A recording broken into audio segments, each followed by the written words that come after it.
பண்ண போகிற டிஷ் பார்த்தீங்கன்னா அஃப்கானி சிக்கன் டிக்கா. நம்ம ஷெஃப் பண்ணி காட்டுவார். தேவையான பொருட்களை வந்து yogurt, cheese, cashew nut, green chilli paste, ginger garlic paste, chicken, அப்புறம் வந்து Indian spices like garam masala, chaat masala, cumin seeds, cumin powder, இந்த மாதிரியான ஸ்பைசஸ்லாம் மிக்ஸ் பண்ணி தந்தூரி அடுப்பில் வச்சு குக் பண்ணுவோம். இதில் வந்து மிக்ஸ் ஆஃப் கேஷ்யூ நட் இருக்குது, green chilli paste, ginger garlic paste, தயிர், சீஸு, க்ரீமு இதெல்லாம் போட்டு மிக்ஸ் பண்ணி வச்சுருப்போம். சிக்கன் வந்து மேரினேஷன் போட்டு வச்சுருப்போம். Lemon juice, ginger garlic paste, chicken marination போட்டு வச்சுருப்போம். இந்த சிக்கனை இந்த மசாலாவோடு மிக்ஸ் பண்ணிவிட்டு இப்போ தந்தூரி அடுப்பில் குக் பண்ணுவோம். சிக்கன் வந்து ஒரு 1 hour ஊறிச்சுன்னா உங்களுக்கு நல்லாயிருக்கும் அந்த டேஸ்ட்டு.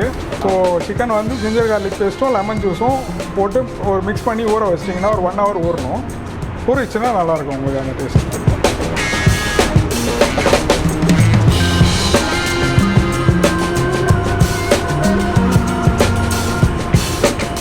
இது வந்து அஃப்கானி சிக்கன் டிக்கான்னு சொல்லுவாங்க. இது ஒயிட்டாக இருக்கும். க்ரீன் கலர் பார்த்தீங்கன்னா ஹரியாலி சிக்கன் டிக்கான்னு சொல்லுவாங்க.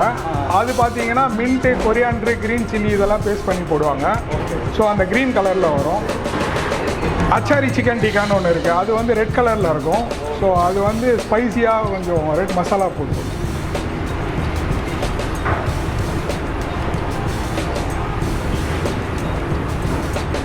இப்போ சிக்கன் ஃபுல்லாக மிக்ஸ் பண்ணியாச்சு. இது அப்படியே கம்பியில் வந்து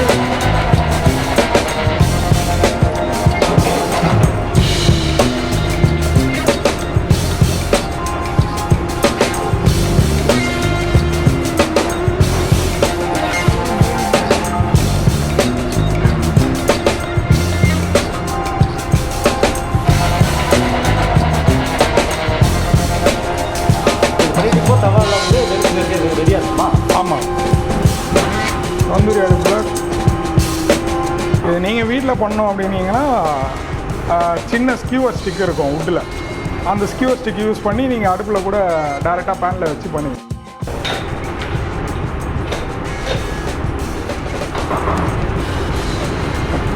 இப்போ அவர் ஷீட் கம்பியில் போட்டார். இப்போ அதை அப்படியே எடுத்துகிட்டு வந்து தந்தூரி அடுப்பில் வச்சிருக்கோம். ஒரு 5 நிமிஷம் ஆகும் இதை குக் ஆகிறதுக்கு. 5 to 10 minutes குக் ஆகிடும். அதுக்கப்புறம் நம்ம ஓப்பன் பண்ணி எப்படி சர்வ் பண்ணுறதுன்னு பார்த்தோம். இப்போ நாங்கள் தந்தூரி அடுப்பில் வச்ச அஃப்கானி சிக்கன் டிக்கா வந்து ரெடி ஆகிடுச்சு.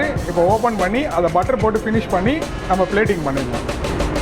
அதோட கலர் வரும். அது மேலே இருக்கிற ஒரு பிளாக் கலர் வரும். அப்புறம் சிக்கன் வந்து நீங்கள் தொட்டு பார்த்தீங்கன்னா உங்களுக்கு தெரியும் அது குக்கான ஃபீலு. இப்போ அது பட்டர் போட்டு ஒரு 2 minutes திரும்ப உள்ளே வச்சிங்கன்னா பர்ஃபெக்டாக குக் ஆகிடும். அதை எடுத்து நீங்கள் பிளேட்டிங் பண்ணி பட்டர் போட்டு உள்ளே வச்சுருக்கோம். அது இன்னும் உங்களோட டேஸ்ட்டை வந்து என்ஹான்ஸ் பண்ணி கொடுக்கும். ஸோ அதோட உள்ளே இருக்கிற அந்த ஜூசினஸ்ஸு உங்களுக்கு அந்த டேஸ்ட் வந்து இன்னும் சூப்பராக இருக்கும்.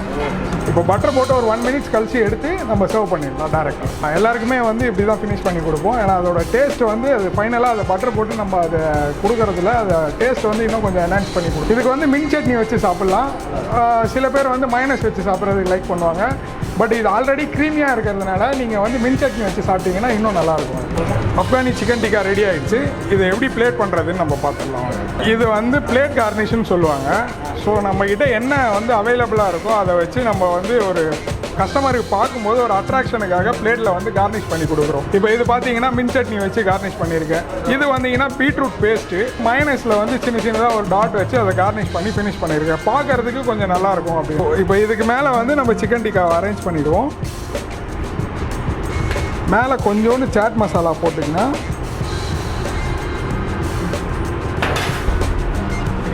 இதை அப்படியே சர்வ் பண்ணிடலாம்.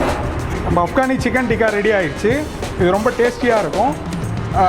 சில்ட்ரன்ஸ் எல்லாம் வந்து விரும்பி சாப்பிட்லாம். இதை நீங்கள் இதை டேஸ்ட் பண்ணோன்னா ஃப்ளேவர் ஆஃப் மெட்ராஸ் வாங்க, டேஸ்ட் பண்ணு. நான் கடாய் பன்னீர் பண்ண போகிறேன். Red capsicum, green capsicum, onion, dice, chop garlic, green chilli, red chilli, oil போட போகிறேன். போடுறது வந்து 10 பேர் சாப்பிட்ற மாதிரி அதுக்கேற்ற மாதிரி போடுறேன். பார்த்துக்கோங்க. கிராமத்து லெவல் வேணுன்னா அது கூட போடுறோம். ஒரு 5 கிராம் சீரகம், 10 to 15 கிராம் பூண்டு, சாப் பண்ண பூண்டு, இது கூட ஒரு 4 காஞ்ச மிளகா கட் பண்ணி வச்சுருக்கேன், வச்சு போட்டிருக்கேன். அது கூட ஒரு 2-3 வெட்டி வச்ச பச்சை மிளகா.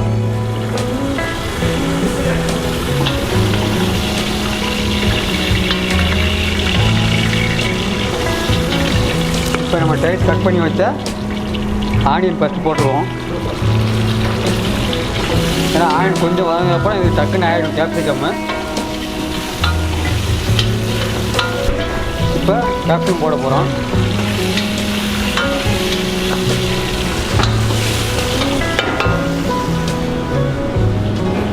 இப்போ ஆனியன் டொமேட்டோ மசாலா நம்ம ரெடிமேட் பண்ணி வச்சது. ஆனியன் டொமேட்டோ மசாலா, சாப் மசாலா. இதில் ஆனியன் டொமேட்டோ ரெண்டுமே ஜெய் சில்லி பவுடர், இஞ்சிக்காண்டி பேஸ்ட் இருக்கும். இதில் குக் பண்ணி வச்சுருப்போம்.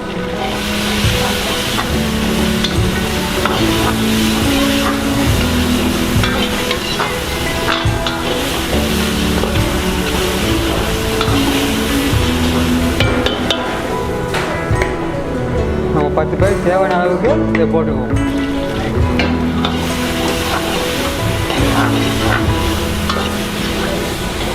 ஸோ தனியாக பார்த்தா கட்டு.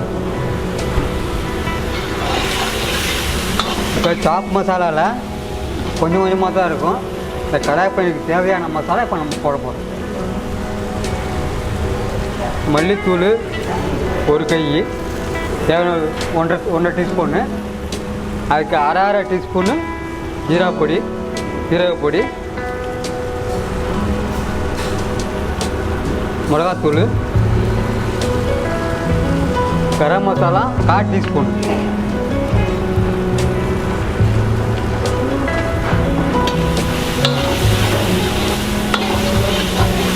பதவணும் அப்படின்னா கொஞ்சம் தண்ணி ஊற்றிக்கணும்.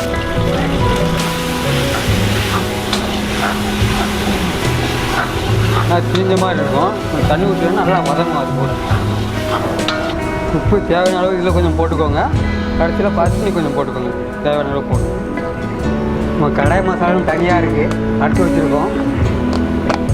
இது வந்து என்னென்ன இருக்குன்னா பிளாக் பெப்பர், ஜீரா, ரெட் சில்லி ரோஸ்ட் பண்ணி க்ரஷ்ஷில் இருக்கணும். பவுடர் ஆகக்கூடாது, ரொம்ப இதாக இருக்கக்கூடாது. திருப்தியாக இருக்கணும். அதை நம்ம போட போகிறோம்.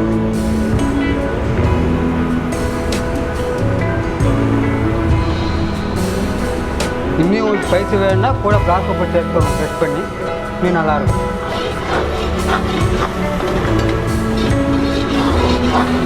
மசாலா நல்லா குக் ஆகிடுச்சு. இதுக்கு தேவையான கிரேவி ஊற்ற போகிறோம். இது பேர் மக்னி கிரேவி அப்படிம்பாங்க. இது வந்து kaju paste, cashew nut paste, tomato பியூரி நம்ம பாயில் பண்ணிவிட்டு நம்ம இதை குக் பண்ணுவோம்.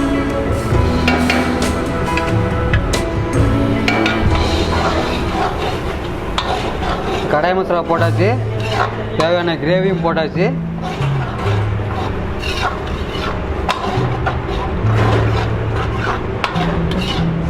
இப்போ நம்ம போட வேண்டியது பட்டர் குருமா. 10 பேருக்கு தேவையான கிரேவிக்கு ஒரு சின்ன டீஸ்பூனு 2 ஸ்பூன் பட்ரு. இந்த கிரேவிக்கு வந்து இந்த டிஷ்ஷுக்கு வந்து நீங்கள் கீ பட்ரு எவ்வளோ யூஸ் பண்ணுறீங்களோ அவ்வளோ டேஸ்ட் சூப்பராக இருக்கும். ரைஸில் சாப்பிட்டாலும் சரி, சப்பாத்தி போட்டால் நீங்கள் எது பண்ணாலும் இதோட சாப்பிடலாம். அவ்வளோ நல்லாயிருக்கும். போட போகிறேன். ரொம்ப வேணால் லைட்டாக 3 ட்ராப் போட்டால் போதும். அதிகமாக போட்டால் எண்ணெய் அதிகமாக வந்துடும். சும்மா அந்த ஃப்ளேவருக்கு, அந்த ரோகனுக்கு நல்லாயிருக்கும்.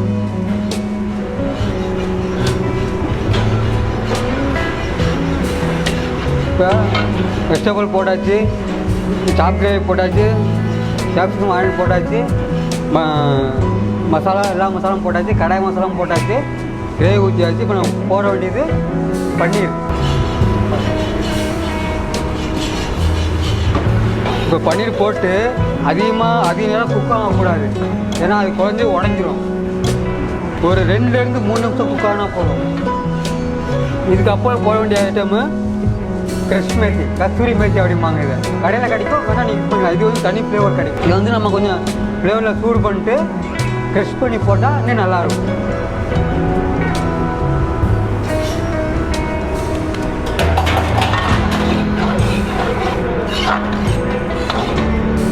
இப்போ க்ரீம் ஆட் பண்ண போகிறோம். நார்த் இந்தியன் ஸ்பெஷல் டிஷ் இது வந்து சொல்லுவாங்க. எங்கே போனாலும் இது ஸ்பெஷலாகவே இருக்கும். எந்த ஹோட்டலில் போனாலும் நார்த் இந்தியனில் கடைசியில் நம்ம போட வேண்டியது கொரியண்டர் லீஃப், ஃபினிஷிங் டச். இது போட்ட உடனே இது ஃப்ளேவர் தனியாக இருக்கும், அந்த க்ரீன் கலருக்கும் அந்த சாப்பிங்க்கும் வேறு லெவலில் இருக்கும். ஒரு 2 மினிட்ஸ் கொடுத்து சாப்பிட்டீங்கன்னா இது கொத்தமல்லி எவ்வளோ கூட போட அவ்வளோ நல்லாயிருக்கும், ஃப்ளேவர் இருக்கும். அதே மாதிரி கொத்தமல்லி எவ்வளோ சாப்பிட்டாலும் ஜீரண சக்தி அதிகமாக இருக்கும். இது தேவைன்னா அதிகமாக போட்டு சாப்பிட்டுக்கலாம்.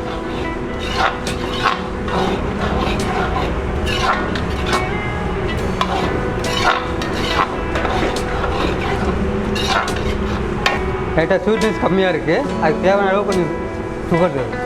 கொஞ்சம் நீங்கள் க்ரீமில் அவ்வளோ ஸ்வீட் இருக்காது, லைட்டாக பேருக்கு ஆட் பண்ணிக்கோங்க. நீங்கள் சாப்பிடும்போது சூப்பராக இருக்கும். இப்போ முடிஞ்சு ஆஃப் பண்ணிட்டோம், ஆஃப் பண்ண போகிறோம்.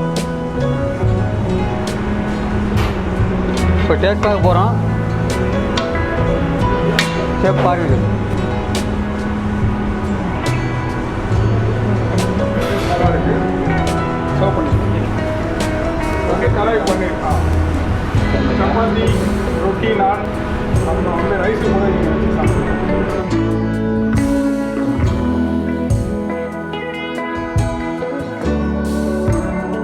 நீங்கள் நான்வெஜ் பண்ணாலும் இதே மெத்தடு தான், நான்வெஜ்ஜை போட்டுக்கலாம்.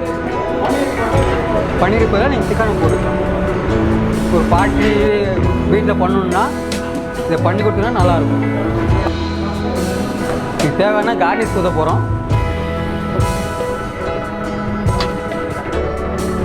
இது பேர் கடாய் பன்னீர் ரெடி ஆகிடுச்சு. நீங்கள் டேஸ்ட் பண்ணுறதா இருந்தால் ஃப்ளேவர் ஆஃப் மெட்ராஸ் புது ரெஸ்டாரண்ட்டு ரொம்ப நல்லாயிருக்கும். அந்த டேஸ்ட் பாருங்கள். Thank you very much.